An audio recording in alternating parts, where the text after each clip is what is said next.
네, 코로노믹스 시간입니다. 민생경제연구소의 안진걸 소장과 함께합니다. 안녕하십니까? 네, 안녕하십니까? 네, 요새 TBS에서 자주 뵙는 것 같네요. 예, 제가 워낙 TBS를 좋아하고요. 또 TBS 불러주셔서 고마운 마음입니다. 본론으로 들어가겠습니다. 예. 저희도 생방송이라 예, 시간이 예, 없어서. 예. 자, 상생소비지원금이 다음 달부터 지원이 된다고 하는데 이게 어떤 건지 모르시는 분들 일단 계실 것 같아요. 지금 한참 쓰고 계시는 건 국민지원금입니다. 국민들 중에 88% 분들만 받아서 이제 못 받는 분들이 예. 이제 서운한 문제가 있어서 일부 지자체에서는 지금 100% 지급이 확산되고 있는데요. 이건 그것과 별개로 7천억 정도 예산이 책정됐는데요. 신용카드를 예. 올해 4월에서 6월 이 세 달간 평균이 있을 거 아닙니까? 네. 그게 대략 100만 원이라 하면 10월 달, 11월 달 두 달간 그 100만 원보다 초과해서 사용하는 것 중에 10%. 10월, 11월 예, 그러니까 사용분의 그러니까 초과분의 10%. 그러니까 대략 4월에서 6월까지 저도 지금 찾아봤거든요. 예. 자기가 자주 쓰는 카드사 홈페이지 가면 이미 안내가 되어 있어요. 네. 자세하게. 그래서 제가 4월에서 6월에 얼마나 썼는지 봤더니 대략 뭐 100만 안팎 썼더라고요. 예. 그럼 평균이 100만 원이잖아요. 그럼 이제 11월 달, 10월 달, 11월 달에 제가 좀 예를 들면 선심도 좀 예. 쓰고 한 150만 원 썼다 현금으로 치고. 쓸 거 신용카드도 쓰고 예. 12월 달에 소비할 거 좀 땡겨 쓰고 예. 그래서 200만 원을 썼다 평균. 200만 원. 그럼 100만 원씩 예. 초과한 거죠. 네. 그러면 대략 10만 원 정도가 캐시백으로 쌓이는 거니까 국민지원금을 못 받아서 서운했던 분들 예. 이 제도를 알뜰하게 그렇다 해서 과소비를 할 그렇죠. 필요는 없고요. 예. 불필요한 지출을 이것 때문에 할 필요는 맞습니다. 없는 거잖아요. 그래서 제가 말씀드리는 게 원래 어떤 모임에서 5만 원씩 내서 현금으로 내서 모임을 해요. 예. 그럼 근데 미리 나는 좀 그걸 땡겨서- 카드로 내겠다고 할 수가 있고 그게 되잖아요. 예. 모임에서 5만 원 카드로 거둘 때 받나요? 나는 카드로 내겠다. 아니 그 식당에 돈을 내는 아, 경우인데 식당에 나는 그냥 식당에 카드로 바로 내겠다. 1. 그다음에 야 내가 오늘 다 낼 테니 너희들 현금은 나한테 줘. 이 방법이 있습니다. 그다음에 12월 달쯤에 원래 뭐 사기로 했어요. 네. 가족들이랑 뭐 신발을 산다든지 네네. 뭐 그걸 조금 미리 앞당겨서 하면 되는 땡겨서. 거고.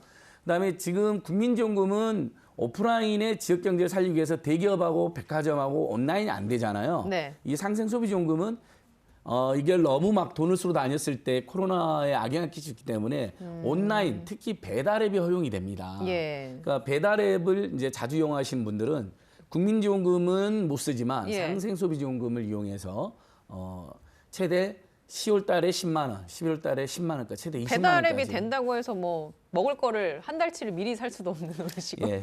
다만 그러니까 이제 밖에 가서 원래 현금 내고 먹으려고 했던 알겠습니다. 걸 예, 신용카드로 배달 앱을 시켜서 드실 수가 있다는 네, 것입니다. 그러니까 10월부터 시행이 된다. 2달 동안. 알겠습니다. 본인이 자주 쓰는 카드를 예. 지정해서 신청하시면 됩니다. 저도 지금 개인이 방금- 신청을 해야 되는 예, 거군요. 본인이 어쨌든 왜냐면 카드사를 하나 지정을 해야지 예. 그걸로 비교가 되는 거거든요. 예. 알겠습니다. 그리고 코로나 이후에 오프라인보다 아무래도 온라인으로 많이 소비를 하게 되잖아요. 그래서 기업들도 요새 이런 제품들 많이 나오고 있어요. 특히 이제 식음료 업계에서 간편식 시장에 많이 뛰어들었다고 예, 예, 하는데 예. 이건 어떤 얘기입니까? 지금 간편식 시장 규모가 4조 원대, 4조 5조 원대까지 성장했어요. 근데 예를 들면 이제 우리가 편의점이라든지 마트에서 보면 간편식들 있잖아요. 간단하게 먹을 수 있는 뭐 도시락이라든지. 예. 근데 주로 냉동이나 냉장식품이 많죠. 근데 그보다 조금 더 완성도가 높은 간편식들이 나오는 겁니다. 이제 옛날 유명한 뭐 레스토랑에 유명했던 메뉴를 네.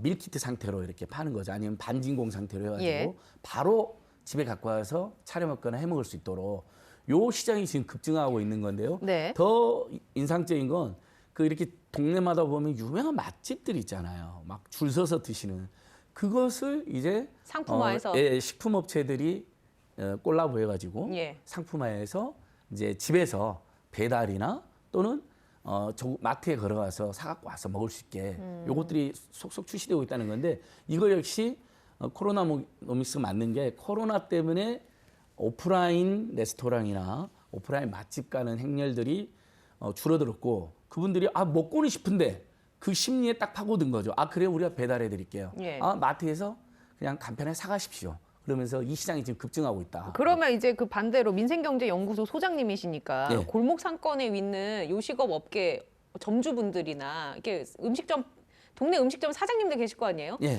이런 밀키트 시장이 이렇게 확대가 되면서 내가 매출이 줄었다 이런 얘기는 없어요. 줄어들 수가 있습니다. 다만 이제 이 부분이 계속 확산되면서 동네 맛집들하고 연계가 지금 강화되는 거거든요. 뭐 예를 들면 A 생태집, 뭐 B 생고깃집 이런 네. 식으로 그렇게 해서 그 지역의 뿐만 아니라 전국적으로 배달이 늘어날 수도 있는 기회가 동시에 열리는 거죠. 그러니까 일반적으로는 온라인 업종의 성장이 오프라인에 악영향을 끼칩니다. 실제 지금 그래서 동네 마트나 슈퍼들이 어려움을 겪고 있는 건 사실이잖아요.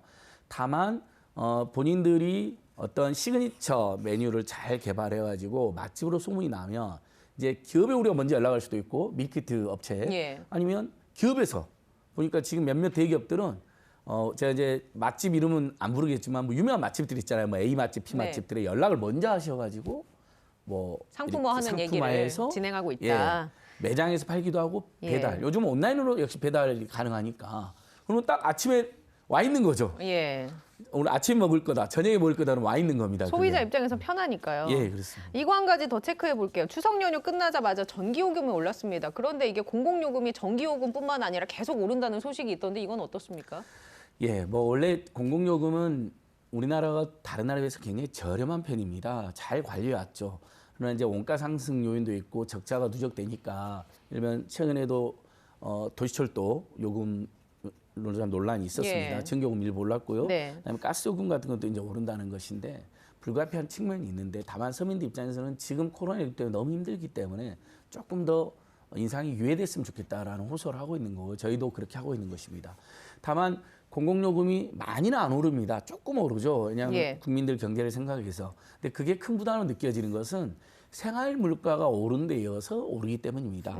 이러면 저도 시장에 가면 깜짝 놀란 게 여전히 계란을 함부로 못 예. 삽니다. 요새 계란이 거의 상추 이런 것도 엄청 비싸더라고요. 그래서 상추도 그렇고 막 2배씩 막 예. 오른 느낌이잖아요. 그러니까 그 상태에서 공공요금까지 오르니까 부담이 더 되는 거거든요. 그래서 저는 지금 정부에서 지자체들이 제일 먼저 해야 될 게 계란값, 우유값 이런 부분의 안정입니다.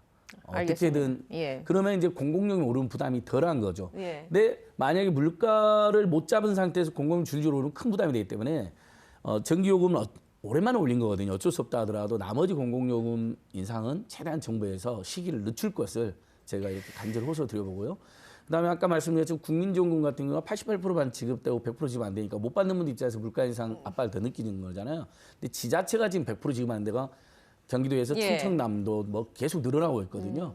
그렇게 해서 국민들이 물가나 전기 공공요금 오르는 부분을 좀 덜 부담이 느낄 수 있도록. 공공요금과 관련해서는 저소득층이나 이런 부분에 지원되고 이런 건 없습니까? 아 실제 있습니다. 예. 예를 들면 제가 뭐 통신요금도 65세 네네. 이상 어르신들 중에 하위소득 70% 11,000원이 인하가 되고 있는데 그걸 신청해야만 하니까 많은 분들이 잘 모르는데 예. 그런 것처럼 대부분의 전기요금, 뭐 교통요금, 대중교통요금, 가스요금을 보면 한부모 가정, 기초생활수급자, 또 장애인 가정, 국가유공자, 그다음에 방금 말한 통신요금처럼 65세 이상 어르신들 중에 하위소득 70% 이런 각종 할인 제도가 있거든요. 그래서 실제 이게 뭐가 문제냐면 몰라고 신청을 못해. 다 신청을 해야 근데 이거 되거든요. 개인이 신청을 해야 되는 그래서 거예요. 이것도 공공요금도요? 우리 방송 보신 분들 중에 내가 저소득층이나 서민이다 또는 예. 주변에 그런 분 있다면 그걸 이제 포털에 치면 다 나옵니다. 그 공공요금 할인 제도. 예. 그러면 그 대상들이 나와 있거든요. 그래서 널리 좀 알려주시면 좋겠고 요즘은 다행히 주민센터나 구청, 시군구청에서 굉장히 적극적으로 홍보를 해주고 계십니다.